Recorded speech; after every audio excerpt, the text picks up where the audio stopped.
1806 வேலூர் சிப்பாய் கழகத்தை பற்றி பேசும்போது நம்மளுக்கு என்ன ஞாபகம் வரும்? அப்போது வேலூர் கோட்டைக்கு தலைமை தாங்கி வந்த புது வெள்ளைக்கார ஆஃபீஸர்கள் சிப்பாய்கள் எல்லாமே புது வகையான தொப்பி போடணும், எந்த சிப்பாயும் தாடி மீசை வச்சிக்கக்கூடாது, திருநீர் வச்சிக்கக்கூடாது, எந்த ஒரு ஜாதி மத குறியீடும் வச்சிக்கக்கூடாது அப்படின்னு பல கட்டுப்பாடுகளையும் ஒழுங்குமுறைகளையும் கொண்டு வந்ததுனால ஒரு அழுத்தத்துக்கு உண்டான சிப்பாய்கள் வெடித்து கலகம் பண்ணது தான் 1806 வேலூர் சிப்பாய் கிளர்ச்சி. ஆனால் இந்த கிளர்ச்சிக்கு மட்டும் வரலாற்று சான்றுகளில் ஒரு வித்தியாசமான குணாதிசயம் இருக்குது அப்படின்னு சொல்லலாம். அது என்ன அப்படின்னா, இதுக்கு முன்னாடி வெள்ளைக்காரர்களை எதிர்த்து சண்டை போட்ட வீரபாண்டிய கட்டபொம்மன் அவர்களாகட்டும், மருது சகோதரர்கள் ஆகட்டும், இல்லை இதுக்கப்புறம் நடந்த 1857 இந்திய சிப்பாய் புரட்சியில் புரட்சி பண்ண நிறையா வீரர்களுடைய பெயர் நம்மளுக்கு தெரியும்.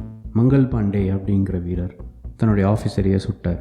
அது இல்லாமல் ஜான்சி ராணி, நானா சாஹேப், பேகம் ஹசரத் மஹால், இந்த மாதிரி வெள்ளையர்களோட சண்டை போட்ட வீரர்களுடைய பெயர்கள் நம்மளுக்கு தெரியும். ஆனால் 1806 வேலூர் சிப்பாய் கிளர்ச்சியில் சண்டை போட்ட வீரர்களோட ஒருத்தர் பெயர் கூட நம்மளுக்கு தெரியாது. அது ஏன்னு எப்பயாச்சும் யோசிச்சிருக்கீங்களா? நான் அதை பற்றி ஒரு சின்ன அலசல் பண்ணேன். பள்ளி புத்தகங்கள்லையும் எடுத்து பார்த்தேன். அது மட்டும் இல்லாமல் சமூகவியல் மற்றும் வரலாற்று ஆசிரியர்கள் எழுதின கட்டுரைகளையும் கொஞ்சம் அலசினேன். அதில் குறிப்பாக 2 விஷயங்கள் தெரிய வந்துச்சு.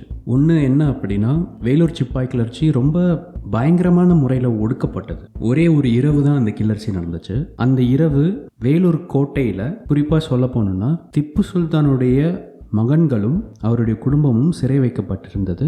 கிளர்ச்சி நடந்த அந்த ஒரு நாள் திப்பு சுல்தானின் குடும்பத்தில் ஒரு பெண்மணிக்கு திருமண நிகழ்வு. இங்கே வேலூர் கோட்டைக்குள்ளே இருக்க வெள்ளைக்காரர்கள் அவங்கள சிறைபிடிச்சு வச்சுருக்காங்க. வேலூர் கோட்டைக்குள்ளே ஒரு அரண்மனையில், அந்த அரண்மனைக்குள்ளே அவங்க ஒரு திருமண நிகழ்வு நடத்துகிறாங்க. பொதுவாக வேலூர் கோட்டையில் வேலை பார்த்த சிப்பாய்கள் ஒரு சிலர் தான் கோட்டைக்குள்ளேயே தங்குவாங்க. நிறைய பேர் கோட்டைக்கு வெளியில் இருக்க சின்ன சின்ன கிராமங்கள், அப்புறம் கோட்டையை சுற்றியே டென்ட் மாதிரி போட்டு கொட்டாய் அமைச்சு அங்கே தான் பெரும்பாலும் தங்கியிருப்பாங்க. ஆனால் இந்த திருமண நிகழ்வை ஒரு காரணமாக பயன்படுத்தி அந்த இரவு மட்டும் எல்லா சிப்பாய்களும் கோட்டைக்குள்ளே வந்துட்டாங்க. இந்த இரவில் தான் கிளர்ச்சி பண்ண போகிறோம் அப்படின்னு சொல்லிட்டு பல வாரங்களாக அவங்க திட்டம் போட்டு வச்சுருந்தாங்க. ஒரு படை இருக்கா அப்படின்னா அதில் ஒரு சில பேர் வெள்ளைக்காரனுக்கும் சாதகமாக இருப்பாங்க இல்லையா? இந்த திட்டம்லாம் அவங்களுக்கு போய் கசிஞ்சிருச்சுன்னா வெள்ளைக்காரன் உஷாராயிடுவோம். அதுக்காக கிளர்ச்சி பண்ணணும்னு திட்டம் போட்டவங்க என்ன பண்ணாங்கன்னா, யார்கிட்டலாம் திட்டம் பற்றி பேசுகிறாங்களோ அவங்கக்கிட்டலாம் ரத்தத்தில் சத்தியம் வாங்கினாங்க. அதனால் இந்த திட்டத்தை பற்றி வெள்ளைக்காரங்களுக்கு கடைசி வரைக்கும் தெரியல. அந்த இரவு திருமண நிகழ்வு முடிஞ்ச உடனேயே கிட்டத்தட்ட 3/4 சிப்பாய்கள் நேராக ஆயுத கிடங்குக்கு போகிறாங்க. போய் ஆயுதங்களையும் புல்லட்டுகளையும் சேகரிச்சுட்டு அங்கே கோட்டைக்குள்ளே இருந்த வெள்ளையர்கள் தங்குற குவார்ட்டர்ஸ்க்கு போய் பார்த்த வெள்ளையர்கள் எல்லாரையுமே சுடுறாங்க. கிட்டத்தட்ட 115 பேருக்கு மேலே கிளர்ச்சி பண்ண சிப்பாய்கள் சுட்டு கொன்றனர். அதில் பெரும்பாலானோர் வெள்ளைக்கார ஆஃபீஸர்ஸ்கள் தான். ஒரு பூரிப்போட கிளர்ச்சி பண்ண அந்த வேலூர் கோட்டையோட சிப்பாய்கள் இரவோடு இரவாக கோட்டையை ஆக்கிரமித்து அங்கே தங்கியிருந்த திப்பு சுல்தானுடைய மகனான ஃபத்தே ஹைடர் அப்படிங்கிறவரை மன்னராக கொண்டாடி திப்பு சுல்தானுடைய புலிக்கொடியை கோட்டை மேலே ஏற்றினாங்க. ஏன்னா அந்த கிளர்ச்சியில் ஈடுபட்டவங்க பெரும்பாலானோர் திப்பு சுல்தானுடைய படையில் இருந்து வெள்ளைக்காரர்களால் தோற்கடிக்கப்பட்டவங்க. ஆனால் துரதிருஷ்டவசமாக இதெல்லாம் நடந்துட்டு இருக்கும்போது கோட்டைக்கு வெளியில் வெள்ளைக்கார ஆஃபீஸரான ஜென்ரல் கூட்ஸ் அப்படிங்கிறவர் கடந்து போயிட்டு இருந்தார். அவர் அந்த பாதை வழியாக ஆற்காடு நோக்கி போயிட்டு இருந்தார். கிளர்ச்சி பண்ண சத்தம், துப்பாக்கி சத்தம் இதெல்லாம் கேட்ட உடனே ரொம்ப வேகமாக போய் இரவுலேயே ஆற்காட்டில் இருக்க வெள்ளைக்காரங்களுக்கு இவர் அலர்ட் பண்ணுறாரு, தகவல் சொல்லிடுறாரு. இந்த மாதிரி வேலூர் கோட்டையில் வெள்ளைக்கார ஆஃபீஸர்ஸே சுடப்பட்டாங்க அப்படின்னு கேட்டதும் கொதிச்செழுந்த ஜென்ரல் கில்லஸ்பி அப்படிங்கிறவர் குதிரையில் கட்டி எடுத்துகிட்டு வர பீரங்கிகள், குதிரைப்படை, இது இல்லாமல் சிப்பாய் படை இதோட சேர்த்து வேகமாக ஆற்காட்டில் இருந்து வேலூர் நோக்கி கிட்டத்தட்ட 4 to 6 மணி நேரத்துக்குள்ளே இதெல்லாம் சேகரித்து அவர் பாட்டு கிளம்பி வந்துட்டார். வேலூர் கோட்டைக்கு வெளியில் வந்துட்டார். அந்த நாள் கிட்டத்தட்ட விடிய காலையில் ஆயிடுது. அப்போ தான் கிளர்ச்சி ஓரளவுக்கு ஓய்ந்திருக்கு.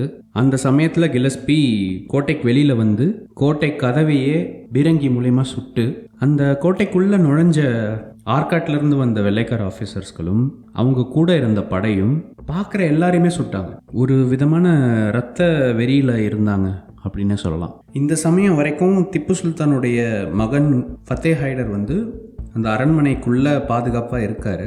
அவரையும் கொல்றதுக்கு கில்லஸ்பி போனார். ஆனால் கூட இருந்த வெள்ளைக்கார ஆஃபீஸர்ஸ்களும் ஜென்ரல் கூட்ஸ் அவருமே இவரை தடுத்ததாக சொல்லப்படுது. ஏன்னா ஃபத்தே ஹைடர் இவங்களை கிளர்ச்சி பண்ணுறதுக்கு தூண்டி விடல, சிப்பாய்கள் தான் தங்களுக்குள்ளேயே ஒருங்கிணைச்சு அந்த நாளில் கிளர்ச்சி பண்ணணும்னு தீர்மானித்து கிளர்ச்சி பண்ணாங்க. கிட்டத்தட்ட ஒரு அரை மணி நேரம் 3/4 மணி நேரத்திலேயே முழு கிளர்ச்சியும் ஒடுக்கப்பட்டு கிட்டத்தட்ட 350 சிப்பாய்கள் ஜெனரல் கில்லஸ்பியாக கொல்லப்படுறாங்க. பல சிப்பாய்கள் தங்களுடைய துப்பாக்கியெல்லாம் தூக்கி போட்டு சரணடைகிறாங்க. அவங்களையும் சுட்டார் கில்லஸ்பி.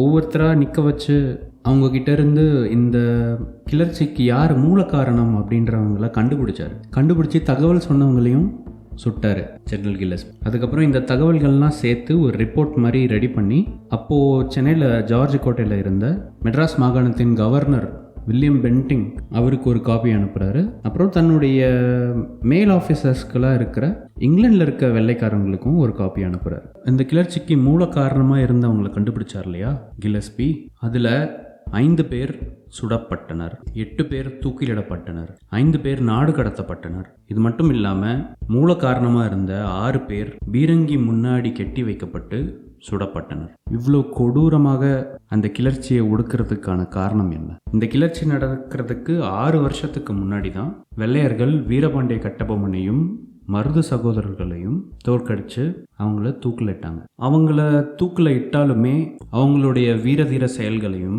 நாட்டுப்புற பாடல்கள் கதைகள் மூலயமா கிராமங்களில் பரவிக்கிட்டே இருந்தது. வெள்ளையர்களுக்கு எதிரான ஒரு எண்ணம் பரவ ஆரம்பிச்சது. வெள்ளையர்களை எதிர்த்தா சாவு உறுதி அப்படின்ற ஒரு எண்ணம் பரவணும் அப்படின்றதுக்காக தான் கிளர்ச்சியும் கொடூரமான முறையில் ஒடுக்கப்பட்டது. அதன் பின்னர் நடந்த தண்டனைகளும் கொடூரமான முறையில் இருந்துச்சு. இதுக்கு காரணமாக இருந்தவங்களை கில்லஸ்பி கண்டுபிடிச்சு அவங்கள தூக்கிலிட்டாலும் சுடப்பட்டாலும் அவங்களுடைய பெயரை, அந்த சிப்பாய்களோட பெயரை எங்கேயுமே அவர் குறிப்பிடல. அப்படி அந்த பெயர்கள் குறிக்கப்பட்டிருந்தால் வீரபாண்டிய கட்டபொம்மன் மாதிரியும் மருது சகோதரர்கள் மாதிரியும் அவங்களும் ஒரு வெள்ளையர்களுக்கு எதிரான கதாநாயகனாக இருப்பாங்க. அவங்கள பற்றி நாட்டுப்புற பாடல்கள் பாடப்பட்டிருக்கும். அவங்கள பற்றின வீரதீர செயல்கள் கதை வடிவத்தில் கிராமங்களில் பரவி இருக்கும். அப்படின்ற காரணத்துக்காக தான் அவங்களுடைய பெயர்களை எந்த இடத்துலையுமே கில்லஸ்பியும் வேற வெள்ளைக்காரர்களும் குறிப்பிடல. இது மட்டும் இல்லாமல் சிப்பாய்கள் கிளர்ச்சி பண்ணி தோத்து போனதுனால இது ஒரு அவமானகரமான செயல் மாதிரியாக வெள்ளைக்காரர்கள் உருவமைச்சாங்க. வெள்ளைக்காரனுக்கு எதிராக நீங்கள் போனீங்கன்னா உங்களுக்கு உயிரும் மிஞ்சாது மானமும் மிஞ்சாது அப்படின்ற அளவுக்கு ஒரு பிம்பத்தை உருவாக்குனாங்க. ஒரு 220 வருஷத்துக்கு அப்புறம் தானே நம்ம இந்த கிளர்ச்சி பண்ண சிப்பாய்களோட வீரத்தை பற்றி பேசுகிறோம். அந்த காலத்தில், அதாவது 8 தலைமுறைகள் முன்னாடி இந்த கிளர்ச்சியையும் அதன் பின்னர் நடந்த ஒடுக்குமுறையையும் பார்த்த மற்ற சிப்பாய்களும் சரி உள்ளூர் மக்களும் சரி அதை எப்படி பார்த்துருப்பாங்க? ஒரு பெரும் பயத்தோடு தான் பார்த்துருப்பாங்க. வெள்ளைக்காரனோட இனிமேல் நம்ம பணிஞ்சு போகிறது தான் சிறப்பு அப்படின்னு பார்த்துருப்பாங்க. அந்த வேலூர் கோட்டைக்குள்ளே இருக்க அரண்மனையில் இருந்த திப்பு சுல்தானுடைய மகனும் அவருடைய குடும்பமுமே கல்கத்தாவுக்கு நாடு கடத்தப்பட்டனர். சுருக்கமாக சொல்லணும்னா வேலூர் சிப்பாய் கிளர்ச்சியின் வரலாற்றை வெள்ளையர்கள் தான் எழுதினாங்க. கிளர்ச்சி பண்ண சிப்பாய்கள் அவங்களுடைய எண்ணங்கள்லையும் அவங்களுடைய சிந்தனைகள்லையும் கூட அவங்களுடைய வரலாற்றை எழுத முடியல. அதனால தான் அந்த கிளர்ச்சி பண்ண சிப்பாய்களுடைய பெயர் கூட நம்மளுக்கு யாருக்கும் தெரியாது. சரி, இந்த மாதிரி சிப்பாய் கிளர்ச்சி நடந்ததுக்கப்புறம் என்ன நடந்துச்சுன்னா, உள்ளூர் கலாச்சாரத்துக்குள்ளே நம்ம ரொம்ப மாறுதல்கள் ஏற்படுத்தக்கூடாது அப்படின்னு வெள்ளைக்காரங்க உணர்ந்தாங்க. புதுசாக கொண்டு வந்த தொப்பி தாடி மீசெல்லாம் வச்சுக்கலாம் அப்படின்ற மாதிரி விட்டுட்டாங்க. அது மட்டும் இல்லாமல் புதுசாக வந்த வெள்ளைக்காரர்கள் நிறைய பேருக்கு ஏற்கனவே இருந்த வெள்ளைக்காரங்க ட்ரைனிங் கொடுத்தாங்க. உள்ளூர் மொழிகளான தமிழ், தெலுங்கு, மலையாளம், கன்னடம் இதெல்லாம் வெள்ளைக்காரங்களும் கொஞ்சம் கொஞ்சம் கற்றுக்கிட்டாங்க. ஒரு உள்ளூர் கலாச்சார புரிதல் இல்லாமல் ஒரு விஷயத்தை திணிச்சதுனால தானே இந்த கிளர்ச்சியே நடந்துச்சு. அதை கரெக்டாக புரிஞ்சுக்கிட்ட வெள்ளைக்காரங்க இனிமேல் எதையும் திணிக்கக்கூடாது அப்படின்னு முடிவெடுத்தாங்க. இந்த புரிதல்கள்லாம் இருந்ததுனாலையும் சரி, தென்னிந்தியாவில் ஒரு வெளியிலேருந்து ஒரு ஆபத்து வராமல் இருந்ததுனாலையும் சரி, 1806ஆம் ஆண்டின் வேலூர் சிப்பாய் கிளர்ச்சிக்கு பிறகு பெருசாக தென்னிந்தியாவில் வெள்ளைக்காரங்களுக்கு ஒரு எதிர்ப்பு இல்லாமலே போயிடுச்சு. 1857ஆம் ஆண்டின் சிப்பாய் கிளர்ச்சி சமயத்தில் கூட மெட்ராஸ் மாகாணத்திலிருந்து சிப்பாய்கள் கல்கத்தா, லக்னோ இந்த மாதிரியான ஊர்களுக்கு போய் வெள்ளைக்காரங்களோட உதவி அந்த சிப்பாய் கிளர்ச்சியை முறியடிச்சதுக்கான சான்றுகளும் இருக்குது. வெள்ளைக்காரனோட ஒரு இணக்கமாக போயிட்டாங்க அந்த சமயத்தில் மெட்ராஸ் மாகாணத்தில் இருந்த மக்கள். அதற்கான சரி தவறுக்குள்ளே நம்ம போக வேண்டிய அவசியம் இல்லை. ஒரு 8 தலைமுறைக்கு முன்னாடி நம்ம கூட உட்கார்ந்து சாப்பிட்ட ஒரு மனிதன் இந்த மாதிரி ஒரு கொடூரமான முறையில் வெள்ளைக்காரர்களால் அழிக்கப்பட்டிருந்தால் நம்மளும் அப்படி தான் யோசிச்சிருப்போம்னு நினைக்கிறேன். எனக்கு தெரியல. கிளர்ச்சி முடிந்து கிட்டத்தட்ட 90 ஆண்டுகளுக்கு பிறகு தென்னிந்தியாவில் சண்டை போடுறதுக்கு யாரும் இல்லை அப்படின்றதுனால மெட்ராஸ் ஆர்மி அப்படின்ற ஆர்மியே கலைத்து இந்தியன் ஆர்மி அப்படின்னு ஒன்று உருவாக்கப்பட்டது. அந்த சமயத்தில் எல்லா ஆர்மியிலுமே டாக்குமெண்டேஷன் டிபார்ட்மெண்ட் அப்படின்னு ஒன்று இருக்கும். அதாவது எல்லா படைகள்லையும் ஆவணப்படுத்தும் துறை ஒன்று இருக்கும். சிப்பாய்கள் எழுதிய கடிதங்கள், அவங்க கொடுத்த மனுக்கள், இந்த மாதிரி நிறைய ஆவணங்கள் அவங்க கிட்ட இருந்திருக்கும். 1895ஆம் ஆண்டு மெட்ராஸ் ஆர்மியை கலைச்ச போது ஃபீல்டு மார்ஷல் லார்ட் ராபர்ட்ஸ் அப்படிங்கிறவர், நம்ம படையே கலைச்சாச்சு, இனிமேல் இந்த ஆவணங்கள்லாம் எதுக்கு அப்படின்னு சொல்லிட்டு எல்லாத்தையும் தீயில போட்டு அழிச்சிட்டார். தென்னிந்திய மொழிகளில் தமிழில் எழுதப்பட்ட ஆவணங்கள் இனிமேல் வெள்ளைக்காரனுக்கு தேவையில்லை அப்படின்னு சொல்லி அழிச்சிட்டார். இதனால் வெள்ளைக்காரனுக்காக தன்னுடைய உயிரையும் கொடுத்த சண்டை போட்ட தென்னிந்திய சிப்பாய்களுக்கும் தமிழ் சிப்பாய்களுக்கும் அவங்களுடைய பெயர் கூட தெரியாமல் அவங்களுடைய வரலாறு அழிஞ்சது. 1806ஆம் ஆண்டு அப்படின்னா 8 தலைமுறைக்கு முன்னாடி தான். அதாவது நம்மளுடைய எள்ளு தாத்தாவுக்கு முந்தைய எள்ளு தாத்தா. இந்த காணொலியை கேட்குற யாரோடைய எள்ளு தாத்தாவும் இந்த மாதிரி வேலூர் சிப்பாய் கிளர்ச்சியில் பங்கு பெற்றிருக்கலாம். ஆனால் நம்மளுக்கு அந்த வரலாறு தெரியாமலே அழிஞ்சிருச்சு. அந்த மாதிரி ஒரு வரலாற்று நிகழ்வு நம்மளுக்கு தெரிஞ்சிருந்தால் எப்படி இருந்திருக்கும்? நம்மளுடைய நேரடி முன்னோர் ஒருத்தர் வெள்ளைக்காரனே எதிர்த்து சண்டை போட்டார் அப்படின்னு. இது ஒரு பெருமைக்குரிய விஷயம்தான் இல்லையா? அது நம்ம வாழ்வை எப்படி பாதிச்சிருக்கோம்? நம்மளுக்கு ஏதாச்சும் ஒரு கஷ்டங்கள் வரும்போது நம்மளுக்கு தோணலாம் இல்லையா, 8 தலைமுறைக்கு முன்னாடி எதுவுமே இல்லாமல் வெள்ளைக்காரனே எதிர்த்து சண்டை போட்டவங்க, சரி பிரச்சனை தானே பார்த்துக்கலாம் அப்படின்ற ஒரு தைரியம் வரும். வெள்ளைக்காரன் அலட்சியமாக வரலாற்றை அழித்தது நம்மளை இன்னும் பாதிக்குது. நிறைய பேருக்கு நம்மளுடைய தாத்தா என்ன பண்ணாங்க, நம்மளுடைய கொள்ளு தாத்தா என்ன பண்ணாங்க, நம்மளுடைய பாட்டி என்ன பண்ணாங்க, எங்கேருந்து வந்தாங்க, இந்த மாதிரியான விஷயங்கள் நிறையா தெரியாது. நிறைய பேருக்கு தெரிஞ்சிருக்கும். அதில் ஒரு விதமான ஒரு அனுபவம் இருக்கும். ஒரு மனிதனுக்கே ஒரு அடித்தள அடையாளம்னு அதை சொல்லலாம். ஒரு ஆன்செஸ்ட்ரல் கிரவுண்டிங் அப்படின்னு சொல்லலாம். அந்த மாதிரி சின்ன வயசுலேருந்து நீங்கள் இந்த மாதிரியான கதைகள் கேட்டு உங்களுடைய உங்களுடைய பாட்டியினுடைய கதைகள் இதையெல்லாம் கேட்டு நீங்கள் வளர்ந்துருந்தீங்க அப்படின்னா உண்மையாக அதுக்கு ஒரு அதிர்ஷ்டம் அப்படின்னு தாங்க சொல்லணும். எனக்கு தனிப்பட்ட முறையில் அந்த அதிர்ஷ்டம் கிடைக்கல அப்படின்னாலும் வரலாற்று நிகழ்வுகளை தேடும்போது அந்த ஒரு அடித்தளம் கிடைக்குது. நிறைய பேரும் நம்மளுடைய வாழ்க்கை கதையை சொல்லி இதெல்லாம் சொல்லணுமா அப்படின்னு யோசிப்போம். அதாவது வயசானவங்க, வயது குறைஞ்சிருக்கிறவங்களும் இதெல்லாம் ஒரு கதையா, இதெல்லாம் நம்ம கேட்கணுமா அப்படின்னும் எல்லாரும் யோசிக்க மாட்டாங்க. ஆனால் பல பேர் யோசிப்பாங்க. ஆனால் நம்மளுடைய வரலாற்றை நம்ம சொல்லாமல் வேறு யார் சொல்லுவாங்க? ஒரு வரலாற்று அடித்தளம் இருந்துச்சு அப்படின்னா அது ஒரு மனிதனுடைய வாழ்க்கையை மாற்றும், ஒரு சமூகத்தினுடைய பாதையை கூட மாற்றும். இதையெல்லாம் தெரிஞ்சு தான் வெள்ளையர்கள் வேணும்னே வேலூர் சிப்பாய் கிளர்ச்சியில் நடந்த வரலாற்றை அழித்தனர். இந்த தருணத்தில் நம்மளுடைய வரலாற்றை நம்ம சொல்கிறது ரொம்பவே முக்கியம் அப்படின்னு நான் கருதுகிறேன். நீங்கள் என்ன நினைக்கிறீங்க?